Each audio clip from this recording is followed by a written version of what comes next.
So buksan natin yung ilaw, guys. Ayan.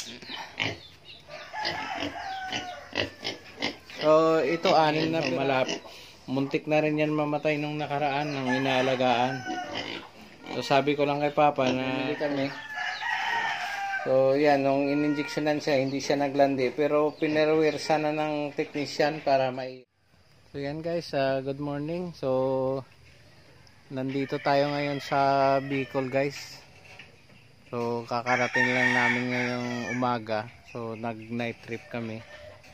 So biglaan yung uwi namin dito ngayon, December 26. So ito guys, yung update sa aming babuyan.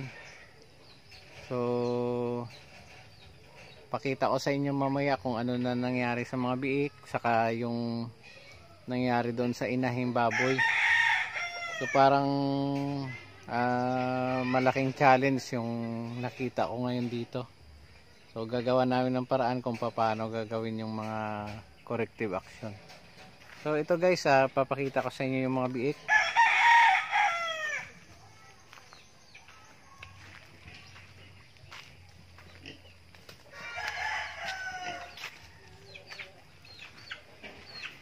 So ito yung ating first batch ngayong taon.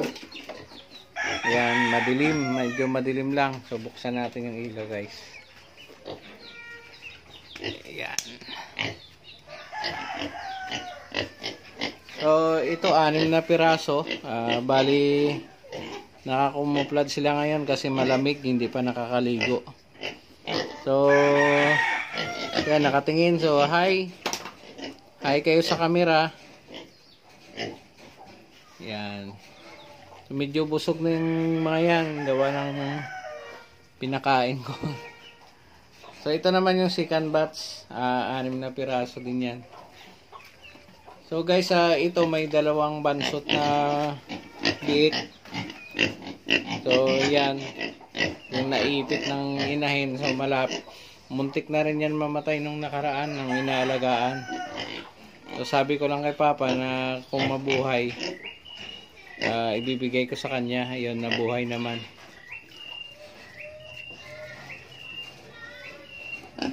So ito guys, medyo madilim lang, saka maitim yung mga baboy, gawa ng hindi pa nakaligo. So yung isa dyan guys, pinag-iisipan ko kung kakatayin sa katapusan, gawa ng may los-los. So yun pang aming pag-aaralan mamaya kung paano, kung kakatayin ba siya o ano. Ayan, yung sa dulo guys. Yan, hindi lang makita yung los-los niya eh. Pero nasa 50 kilos siguro yan. So dito naman guys, sa isang inahin. So ito kaka-EI lang, 21 days pa lang siya. So hindi na rin naman siya siguro na landi pa ulit. Yan.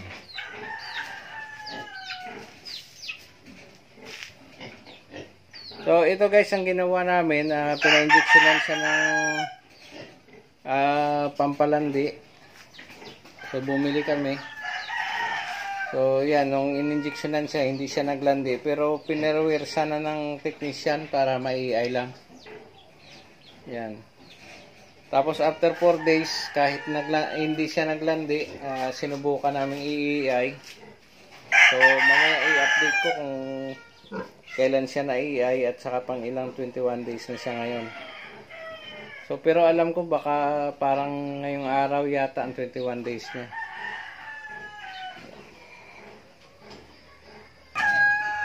So ito naman guys, yung isang inahing baboy, yung ating pinakamatanda rito. So parang lumiit siya.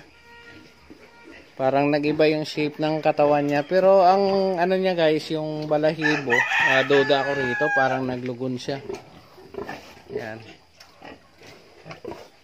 Pero sana buntis na rin to. So ngayon guys, pang 42 days niya. So wala namang sinyalis na lugon siya o hindi.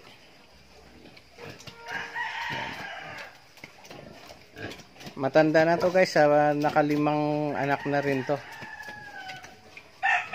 So yan.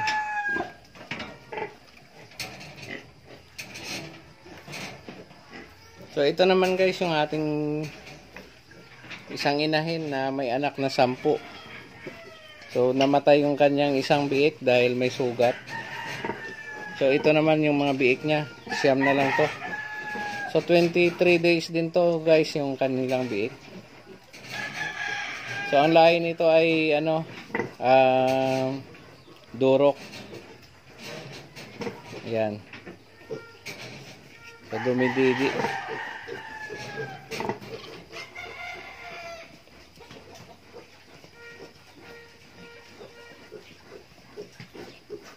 So mayroon dalawang medyo maliit dyan, medyo bansot ng konti, pero makakahabol din yan.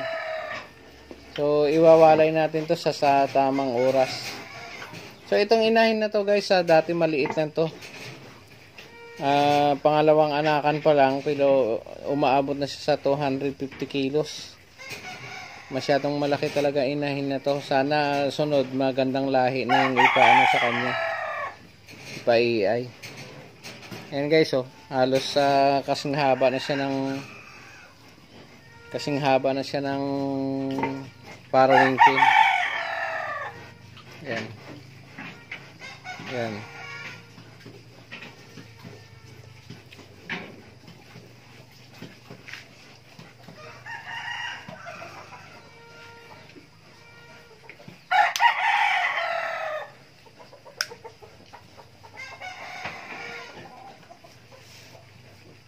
Ayan guys, kahit na 20 days, 23 days na, may ilaw pa rin yan. Gawa ng iniingatan natin na malamigan at saka magtae.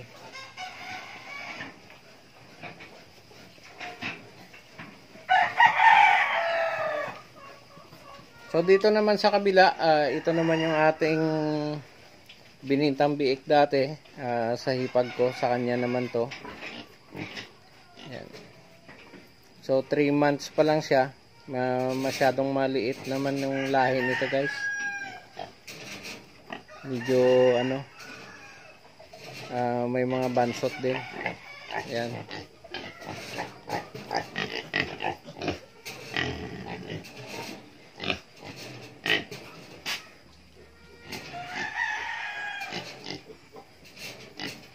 So yun guys, yun yung bansot to.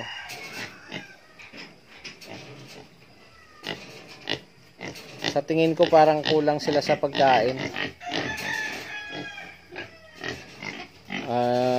Siguro yung kanilang ano, pagbibigay ng pagkain ni Papa hindi katulad dati na control. Tapos nakatakal talaga.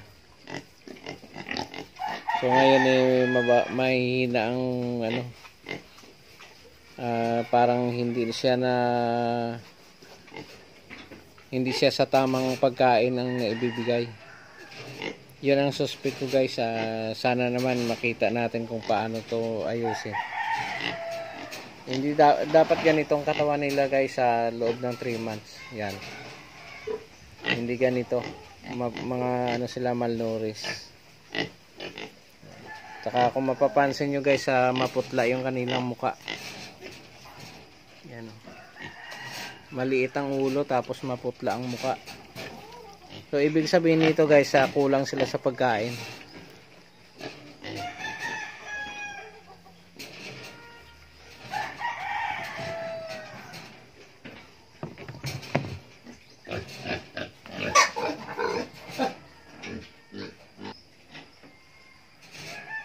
So guys, mayroon ditong ano, manok naglimlim, nanunuka.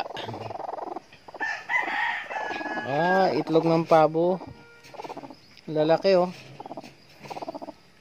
1, 2, 3, 4, 5, 6, 6. Mayroon din doon guys sa kabila oh, nalimlim din. So ito naman guys yung update sa mga halaman oh. Yung Madre de Agua. So ang lalaki na ng puno. Ayan oh. So sunod na araw pagka maluwag na tayo guys, puputulan natin ang sangayan. Tatanim natin.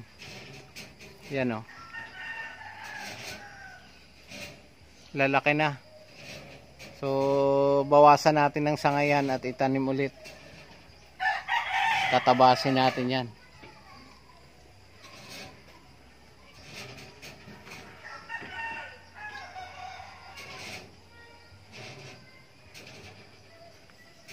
Ang laki ng puno ng gabi guys, oh.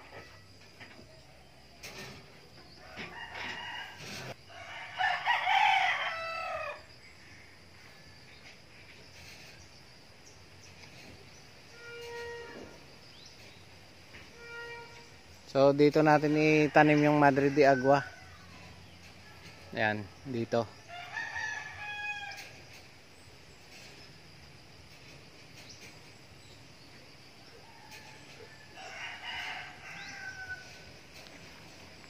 So yan lang guys ang update natin. So araw-araw ko kayo i-update dito. Papakita ko sa inyo kung anong sitwasyon. So napakasarap ng ano rito guys. Ng hangin, no? Lakas. Yan. So mamaya guys punta kami ng Ginubatan, bibili ng feeds. Yan. So yung dating update natin sa video dito guys, dito yung side na to, napakaraming talbos ng kamuti. Marami akong tanim na kamuti rito. So ngayon wala na rin. So tatagbasin natin ulit dito yung mga ano, lalagyan natin ng kamuti. Tatanim ulit ako. Yan.